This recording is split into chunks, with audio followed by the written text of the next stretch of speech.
I play Guna, who is a football fanatic, but because she's a woman, is not allowed to play on the sacred turf.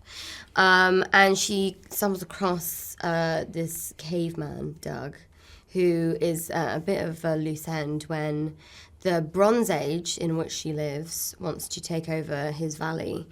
Him and his tribe have to play said Bronze Age at a game of football, and they're all pretty terrible, but she's really good, and so she decides to help them, and in turn gets to also play on the sacred turf with the tribe.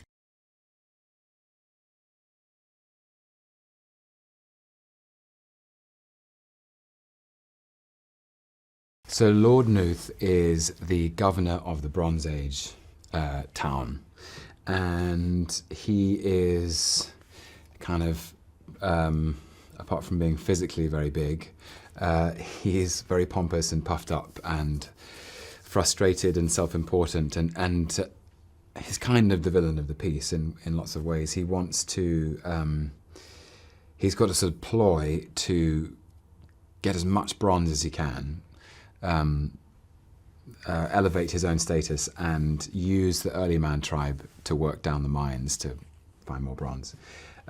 But he's wrong-footed by the pluckiness of Doug and his fellow men and women. So yeah, he's just a kind of frustrated middle manager, really, in the wrong place.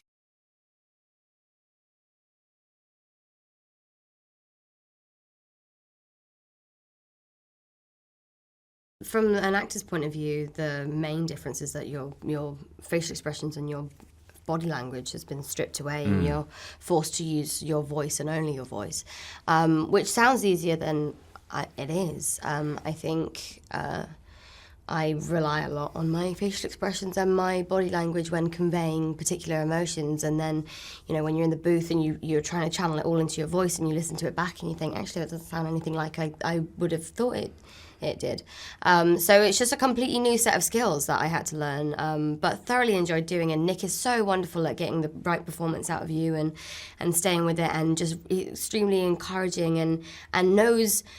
It's strange when you're talking about like just one simple line of dialogue and the way in which he can explain what he's trying to get from it, and the words he uses to make you understand how he wants to hear this particular line. Yeah, it's very, very interesting, and yeah, I'm very grateful to be working with him on this.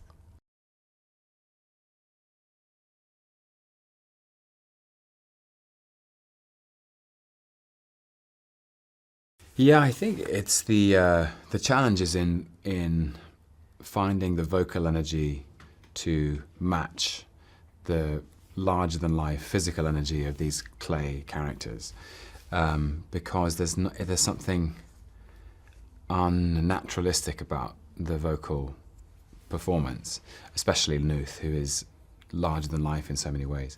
But I enjoyed it very much, and I have been such an admirer of Aardman and of Nick Park for so long, and he made me laugh endlessly in the sound studio, and it was a sort of, you know, game of tennis where he would suggest something and I would do it, and he would go, oh, that's good, try this, and it felt very free and fun and experimental, and he seemed happy, so yeah.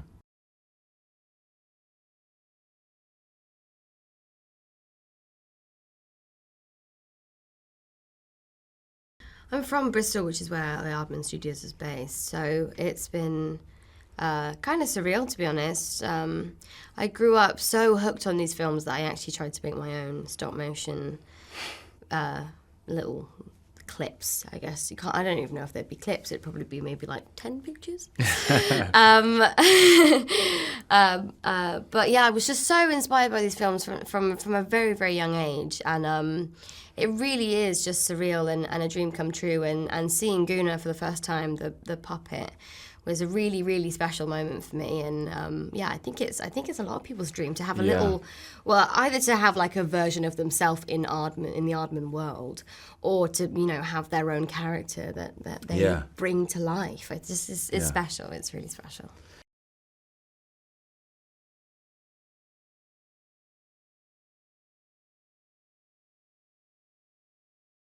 they're very touching, and they're actually more complex than they seem, and they're accessible from a child's perspective, and they're accessible from an adult's perspective, and both in their tone and their story and their sense of humour. And I think that's an extraordinary balance that they strike. So I just feel very lucky to be in them. So did you like that video? Well, I've some interesting movie extras facts for you. Matte paintings were extremely popular before the CGI era. These are actual projections or paintings placed behind foreground objects to trick audiences into believing the actors were in a different location. Examples include the Statue of Liberty jutting out from the sand in Planet of the Apes from 1968, and the Emerald City awaiting Dorothy at the end of the Yellow Brick Road in The Wizard of Oz from 1939. Subscribe to our channel and check the notification bell to always be up to date with all the latest releases.